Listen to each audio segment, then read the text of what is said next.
بسم اللہ الرحمن الرحیم۔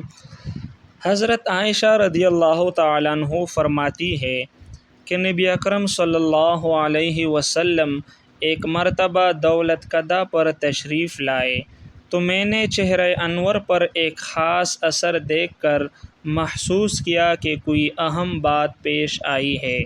حضور صلی اللہ علیہ وسلم نے کسی سے کچھ بات چیت نہیں فرمائی اور وضو فرما کر مسجد میں تشریف لے گئے۔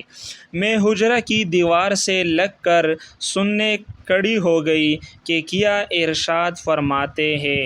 حضور صلی اللہ علیہ وسلم ممبر پر تشریف فرما ہوئے اور حمد ثنا کے بعد ارشاد فرمایا، لوگو، اللہ تعالیٰ کا ارشاد ہے کہ امر بالمعروف و نہی عن المنکر کرتے رہو، مبادا وہ وقت آ جائے کہ تم دعا مانگو اور قبول نہ ہو، تم سوال کرو اور سوال پورا نہ کیا جائے، تم اپنے دشمنوں کے خلاف مجھ سے مدد چاہو اور میں تمہاری مدد نہ کروں۔